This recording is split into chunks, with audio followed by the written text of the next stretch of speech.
कामचोर देवरानी। एक बार की बात है, सुषमा अपने पूरे परिवार के साथ खुशी खुशी मोहन नगर में रहती थी। उसकी 2 बहुएं थी, पल्लवी और शिवानी। एक दिन दोनों बहुएं रसोई में काम कर रही होती है कि तभी उनकी सास सुषमा उन्हें बुलाती है। अरे बहू, जरा इधर तो आना। शिवानी, जरा जाकर देखना सासू माँ क्या कह रही हैं। दीदी आप ही देख लो ना जाकर, आपको भी तो सुनाई दे रहा है। अरे मैं आटा गूंद रही हूँ ना, तुम चली जाओ। हाँ तो मैं भी तो सब्जी काट रही हूँ ना दीदी। अरे बहू जल्दी आओ। ओह, ये तो जाएगी नहीं, मैं ही जाकर देखती हूँ कि क्या करना है। पल्लवी सुषमा के कमरे में जाती है। जी मम्मी जी, क्या हुआ?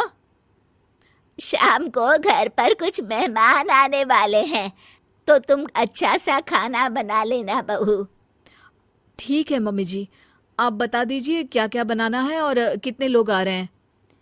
सुनील की मौसी जी और उनका पूरा परिवार आ रहा है। कुल मिलाकर 3 लोग और हमें मिलाकर हुए 9 लोग। तो अभी से ही तैयारी करना शुरू कर दो। और हाँ, घर की सफाई भी कर देना, हाँ अच्छे से। जी मम्मी जी, सब काम हो जाएगा, आप चिंता मत कीजिए। पल्लवी शिवानी को घर में मेहमान आने वाले हैं इसके बारे में बताती है।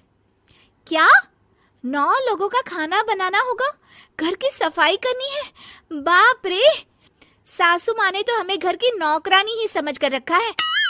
ऐसा नहीं बोलते शिवानी, हम इस घर की बहू हैं और घर के काम करना हमारा फर्ज है। दीदी तो है ही सासू माँ की चमची, जब देखो सासू माँ सासू माँ। मैं तो इतना सारा काम नहीं करने वाली। शिवानी कपड़े लेकर गमला साफ कर रही होती है और चक्कर आने का नाटक करने लगती है। मेरा सर चकरा रहा है। तभी वहां पल्लवी और सासू माँ जाते हैं। अरे बहू, क्या हो गया तुम्हें? मम्मी जी, बहुत तेज सर में दर्द हो रहा है।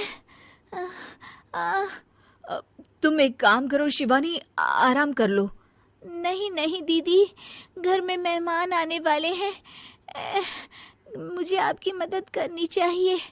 अरे कोई बात नहीं शिवानी, तुम आराम कर लो, मैं सब काम कर लूंगी।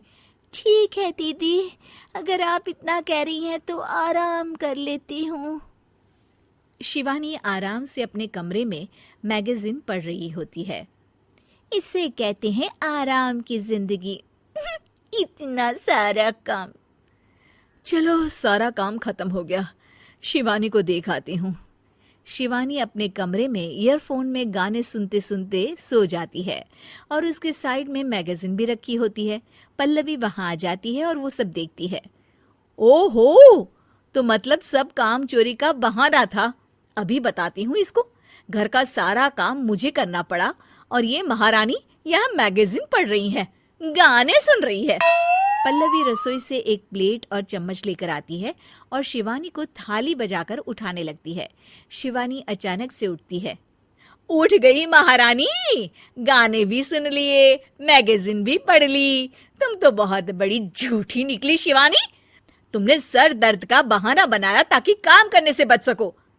हाँ बनाया बहाना, तो क्या करती, इतने सारे काम करती। मुझे कोई शौक नहीं है चापलूसी का। क्या चापलूसी? तुम्हें लगता है कि मैं सारे काम चापलूसी के लिए कर रही हूँ? नहीं तो क्या। तभी वहां सासू माँ आ जाती हैं। अरे बहू, वो लोग बस आने ही वाले हैं, तुम तैयारियां कर लो। जी सासू माँ, तुझे तो मैं बाद में देखती हूँ।